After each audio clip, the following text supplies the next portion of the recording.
Why, hello paddlers. Guess where I made it to this year? I'll give you a guess. I drove here last year and drove back again.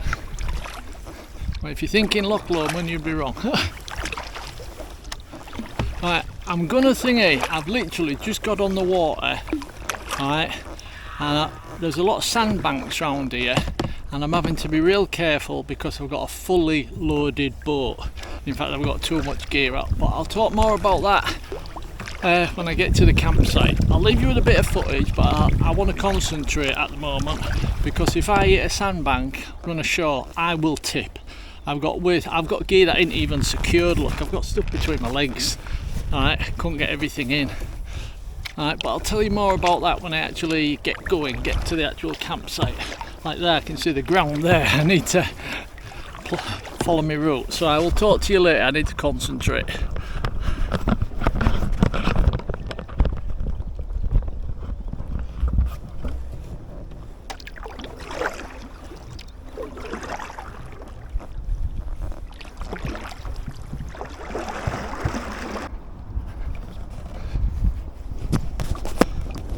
Told you it was tight here, I've run aground.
Hell of a castle, isn't it?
we've got our campsite. Finally. Funny thing is, it's the same island as where I went, but it's right on the other end. I'll show you on map at some point. But there's a campfire ready to go. Nice little spot there to pitch the tent. And you see just above there, just above that hill, I'll take you for a look there. Not right now, that's a cemetery. Yeah, that's old Scottish cemetery. Apparently there's one or two famous people buried there. I don't mean, you know what I mean, I don't mean like Rob Roy, you know what I mean, but like famous writers and stuff. But no, that's the cemetery just there. So see what goes bump in the night. But yeah, not a bad spot. I mean, we shouldn't get much wind. I mean, I'm not too happy about them. Right. But as long as the forecast stays true, the wind's meant to be. So that's fine. Fire there, tent over there. Not too many midges at the moment as well, so give me time to set up. Anyway, yeah, once I get the boat all unpacked and get my tent set up, you don't need to see that. I'll come back then. Okay, cheers. Right, I will tell you all again, right, even though you probably heard it fine, which I don't know yet because I haven't checked the footage. But I made it to Scotland, to Loch Awe. Loch Awe, which is north of, sorry, hang on. There you go. North of Loch Lomond.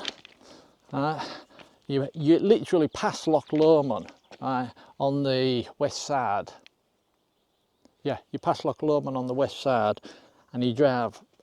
Oh, I think it's the A85, but you drive all the way along it, all the way past it, and all like that. And you basically head up to Fort William, which is the end of the West Highland Way, right? The hike. And then you do a couple more twists and turns, travel for about another 45 minutes, shall we say, as you come round. And then you join Loch Awe. If anyone's actually interested and they want perfect directions how to get here, let me know, and then I'll sort of like send you or print out some perfect directions for you. But it's not that difficult. If you put Loch Awe up on Google Maps, you'll find it, and let you have a better look. If you thingy, while you're on Google Maps, if you go to the top, right at the top of Loch Awe, right, you'll find a castle car park, and that's actually where I'm parked right now. And it's bloody good. It's only £10 a night, right? I've basically, I don't know how long I'm going to be here, so I've basically paid for nearly the full week, right? Because I didn't want to get here, really enjoy myself, and then think, bugger, I have to go now, right? Or I'll end up with a ticket for not being overcharged or whatever, right? And at the same time though, I didn't want to book for too long in case there was problems, right? Like there was when I got here. Oh, I've had nothing but problems today actually. I nearly turned back again, like I did last year with Loch Lomond. I had nothing but problems. I've been keeping a check on this area, on the weather, for weeks now. And I've been planning this trip for weeks and weeks. No one knew about it. I didn't bother telling anybody because last time I made a big sort of like, I'm going to Loch Lomond, I'm going to this, I'm going to that, blah, blah, blah. And it all went to the doghouse, didn't it? All went to the doghouse. So, sorry. That should be better, then you can see round a bit more. Will that follow me? It should be, yes. Yeah, so I didn't make too much of a song and dance about it today. And I've been planning it for ages. I checked the weather forecast and it meant to be 70 degrees today here, this area, 70 degrees, and tomorrow even hotter. Oh, if you're interested, today is Wednesday the 14th of May. Right, Wednesday the 14th of May. And as I said, it's meant to be 70 degrees today, right? Yeah, I'm walking about so the camera moves so you can see the loch. Right, I thingied, I'm not just exercising. I nearly turned back. I left Hull this morning, first thing, with my sunglasses on. After about an hour's driving, took my sunglasses off because it was thick fog. And I thought, what the hell? And then basically the fog lifted and it changed to rain. And I almost had rain all the way up here. Got into Scotland and it was black clouds. It was a mess. It was all, and it was cold. The temperature was right down, right? It was about 10 degrees, 11 degrees, right? Now, considering I went by the weather forecast and everything, I didn't bother bringing a dry suit, which I would have needed when I had 10 degrees. I didn't bother bringing a dry suit. I basically was ready to paddle for summer, right? 70, 80 degrees. And when I was coming, I was thinking, oh my God. But I mean, luckily, I did sort of like took a chance and I packed my wetsuit. So I did have kind of a backup. Well, the thing is, when I got to the bottom of Loch Lomond, it was black and miserable. But when I got to the top of it, everything started to change. And by the time I got to the actual car park, it was hot. Right? And when I was paddling down, it was hot. Right? I'll show you some clips of that because I don't think you'd have actually heard me talking. It was quite windy. And I had to get out the boat. You would have seen that. I'll show that clip as well. Right? If I haven't already, I'll show it a bit later. I had to get out of the boat because I run aground. I was told though, there's sandbanks where you can, right, if you hit one of them, don't get out your boat. And then there's all like low water in areas and you actually have to zigzag. And I did plot a route. I plotted a route and I knew I was fine. And my fault. When I got on the water, I was thinking more about the load I had in the boat, right, and less about my route. Because I really, let's have a look at this side. I really overloaded the boat. And when I say overloaded, well, I didn't overload it, not officially. Officially, it can hold up to 300 pound, right? Well, including me and all the gear I brought, right, it come to about 285 pounds. So right close, 285 pound in weight. And then I had some more stuff chucked in the cockpit, which you shouldn't do, right? But I didn't have a skate on or out like that. So if there'd have been a problem, everything would have fell out, including me. But everything was piled up and there was some weight to it. And I'll tell you what, just paddling it, it's only 5 miles from there to Wien. It was one of the hardest 5 miles I've done, right? Because you're feeling the weight, right? And when you've got the current with you as well. But all good fun. I got here, got my luxury camp set up. Even though some bits and pieces didn't go to plan because I've left something in the car, I actually bought myself a camp toilet, a proper camp toilet, rather than squatting. But I've left that in the bloody car. Well, but to be honest, I have way too much stuff with me, way too much stuff. And it's a case of, I don't need that, I don't need that, but I want it just in case. Because, right, I'm not doing a kayak camping trip, whereas tomorrow I pack all up, go somewhere else, right, camp there for the night, the next night pack all up, go somewhere and camp. I'm not doing that. I've set my pitch, that's it, it's staying there. As long as I'm in Scotland, that's staying there. Right, and I'm gonna get in my boat, right, and go for a paddle, go and explore and all like that. But that's gonna be like me base camp, if you want. But so I was able to bring a few more luxuries for situations like that because I'm not packing and unpacking. So I brought extra stuff that once it's out the boat, it's just dumped in the tent for a while. But a lot of it's back in the boat now because I've gone through stuff. I've sorted out what I need for tonight. Right, because well, it's 7 o'clock now, just 7 o'clock now, and I haven't out to eat or anything yet. I literally, from getting here, right, I got, what time did I get here? Well, put it a different way, I left my house this morning at about 5:30. It's 7 p.m. now, and I've eaten nothing, right, eaten nothing. I basically got here, got on the water, right, got to here, right, found a spot. I was going over to that side, but different island basically, but there was a load of people there, so I come round here. Found my spot, set all up, got ready, got everything done, got rid of the midges, and I just thought I'd talk to you before I actually have a coffee and something to eat or something, because it's just been a hell of a day. Whereas tomorrow, it's just put the boat in the water and go see what we can see. And tomorrow is meant to be even hotter, it's meant to be like 80 odd degrees. Something else I forgot as well, right, me actual kayak boots, proper boots. I'd brought my wet shoes, right, my summer wet shoes, right, but I also wanted to bring my boots, just for like getting in or whatever, and if the water's a bit cold.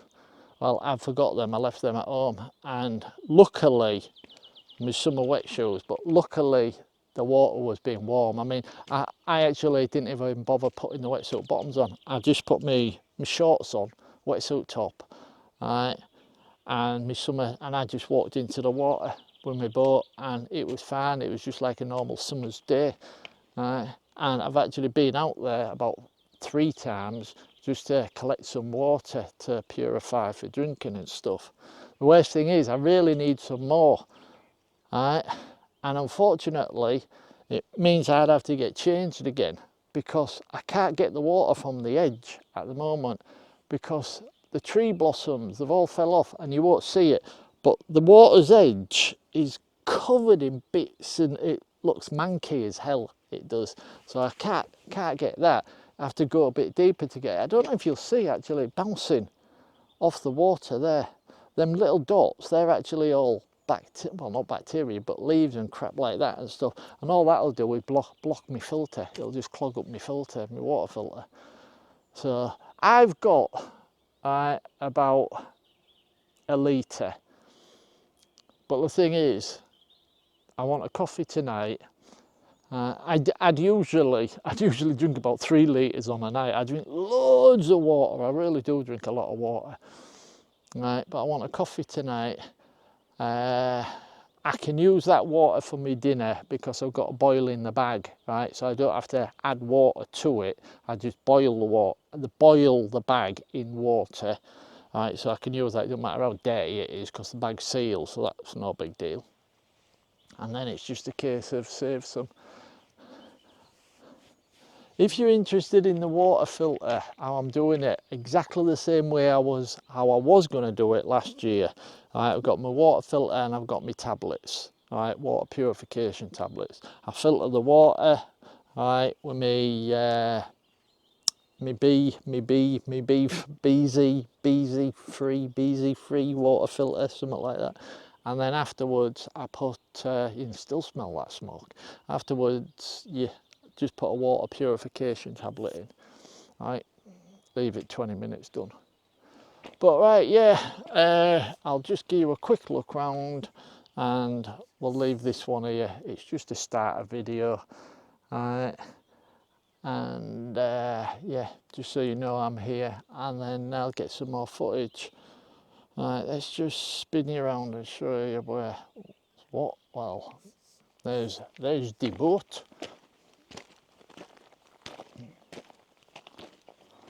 and just got my chair and stuff there, put my tent there, which ain't perfect, right? I'm actually in a slope. Now, if it chucked it down, I'd get flooded, right? But the forecast is 0 rain, right? But I may have to try and do something about that because I'm not that happy. But however, there is no other options. That really is the only option.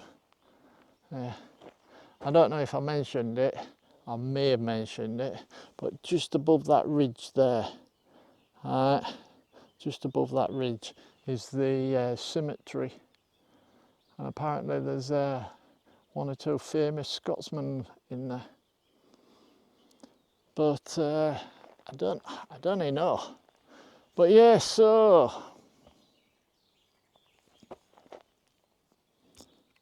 oops, there you go then. Oh, I'm a bit stiff, but I've made it up here, and what I'll do is, you're not even looking at me, are you? No, bloody hell, George. There you go. Yeah, what I'll do is, for the rest of the time I'm here, I'm obviously going to get hours and hours of footage, but I won't make a huge long video. This will probably be my longest, and what this one is, it's a case of look where I am, Loch Awe. So I'll brick it up over the next few weeks. I'll do little bits and pieces, showing you bits and pieces and stuff like that, and see what we can see. Anyway, yeah, for tonight I'm going to leave this one here. I may, because it should look good, I may just do a photograph or 2 1-minute video of the camp at night when I've got the lights up, because I've got some freaking weird glowy lights. I may not. Anyhow, if not I'll see you tomorrow. Cheers. No idea if you'd be interested in this, right? But I'm having a Wayfare for my dinner. I'm having a Wayfare breakfast. Right, so I like them, but they're not very filling. So what I've done is I brought some tortillas, right? And I also bought a tin of corned beef. And what I did yesterday before leaving, chopped it up into 3 lots, and I vacuum sealed the bag. So I've got like 3 vacuum sealed bags of corned beef. So I can have that breakfast, all day Wayfare breakfast, and then have a little tortilla wrap with some corned beef. And also at the end of that, if I happen to be hungry, I've got about 7 different types, but that one's a macaroni and cheese cup of soup type thing. So, and I managed to get some more water to filter.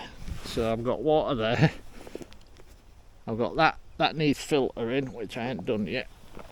I've also got a bit in the tent, so I'm sorted for water for tonight and tomorrow. Tonight and in morning for coffee. So yeah, so I just thought I'd show you what I'm having. Like I said, I don't know if you'd be interested. That fire is ready to go again. I know that looks a bit messy and piled up, right?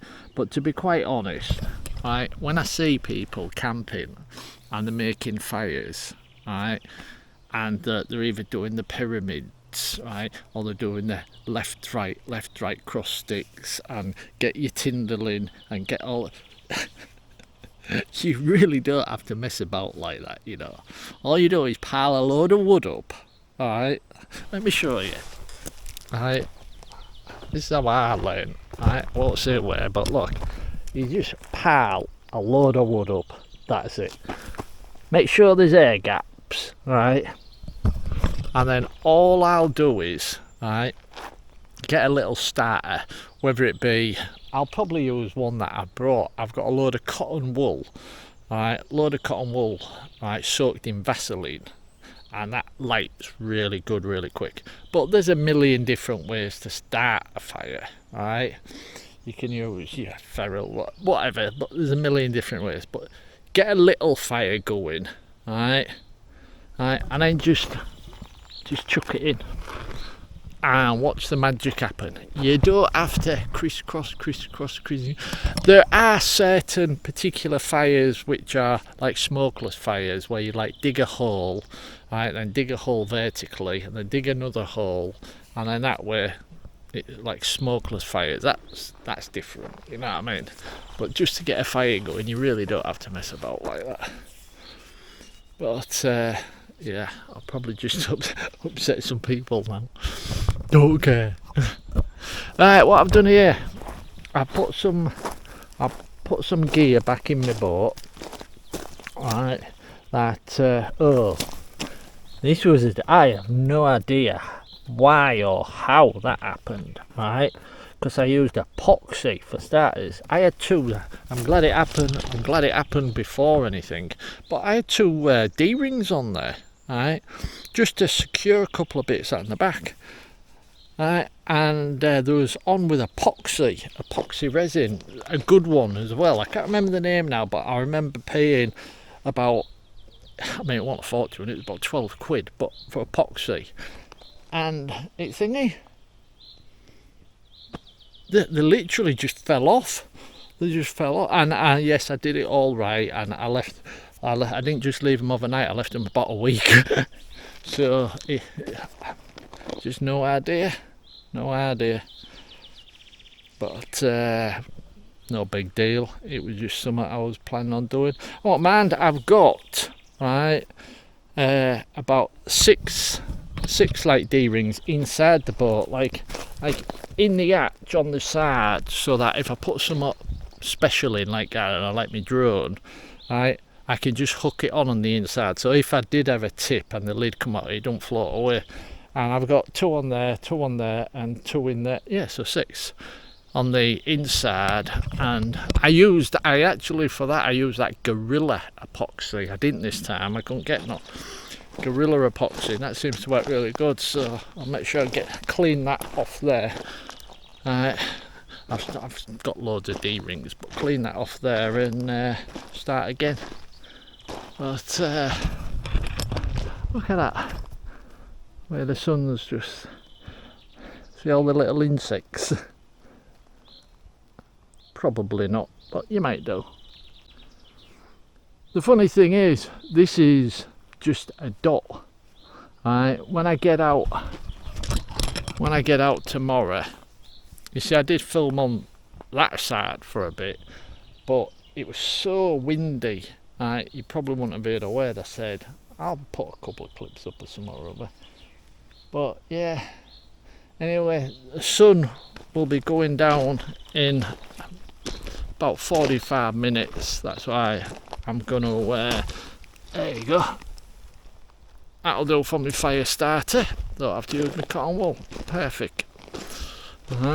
Perfect. Great little fire starters. And it's a dead one. Right, I ain't just nicked one off a tree. Right, it's a dead one. But yeah, for this one, I'll leave it here. I might, like I said, just bring you back for either a photograph or a quick look at the camp at night, just so you get an idea. Well, I'll have to show you the mess. I told you, talk about luxury, brought everything but the kitchen sink. Got a load of gear in there, got loads of gear. I got a sit down chair there so I can sit in the tent or watch a YouTube video, something like that. Not only have I got my quilt, right, and my sleep pad, inside that I've got like a, what's the word, fleece in a blanket, because I like to sleep au natural, so it'll keep me warm. That yellow bag over there, right? That Lomo bag is full of other stuff, all sorts of bits and pieces. That brown one there, I hope you don't get a chance to see it, right?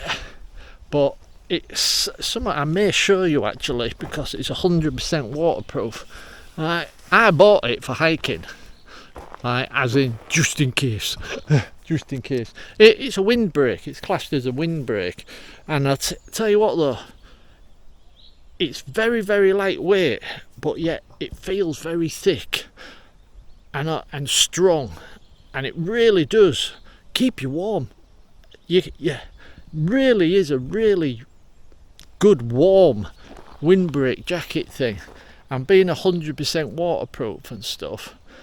And I'd say it's, well, I can't say because I've never owned one, but looking at the specs of them bear skins, which, you know, I get it, they're bringing out some good gear, but at the same time I don't really get it. When they brought the first one out, apparently it was the best thing, it did everything. Well, if it was so good, how come there's a 2 or 3 or 4? You get me? Why spend 4 times as much on the 4, just buy the original one if it was that good and did everything? I don't get things like that. I don't know. Got my little rubbish bag. Right, and I've also got a little rubbish bag in the tent. But all that was there. That's solid steel anyhow. I don't know what it is. But and all this was like this. I ain't done that. All that was already there. All I've done is chuck some wood on top. The wood is mine, and the candle, the bug candle, which did work actually. There was only cheap. You got about 12 for about £5, right? And the mosquito repellent candle things, unfortunately, they burn out within about 5-10 minutes. So that's why smokeless fire, smoky fire, more smoke than flame. But yeah, so I will show you when I do leave, so you know I've left it the same or maybe even cleaner.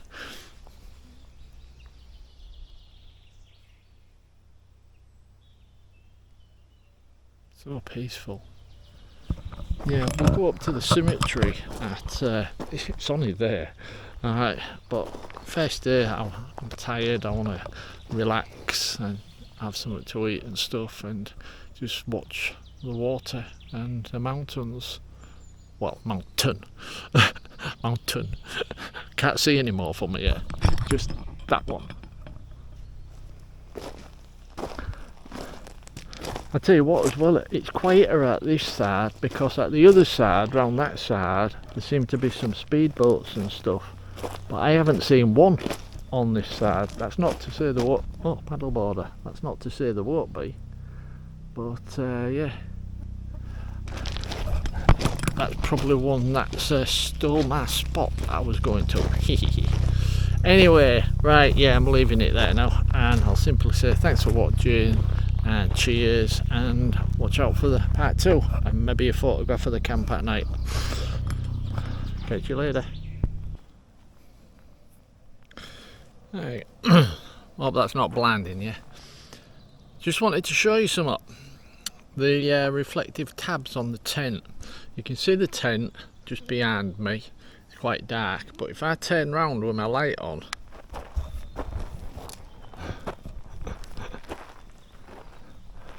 they really do light everything up, don't they? Them reflective tags. Looks like there's light bulbs on. Looks like bloody Christmas tree almost. Imagine if I'd have had the bloody guidelines out as well, they'd have all been lit up too. But yeah, if I just turn my headlight off for a second. Boom. Boring. Boom. Oops. Yeah, so oh, too far. I just thought I'd show you that because it's yeah, quite amusing. Okay then, leave it there. Cheers.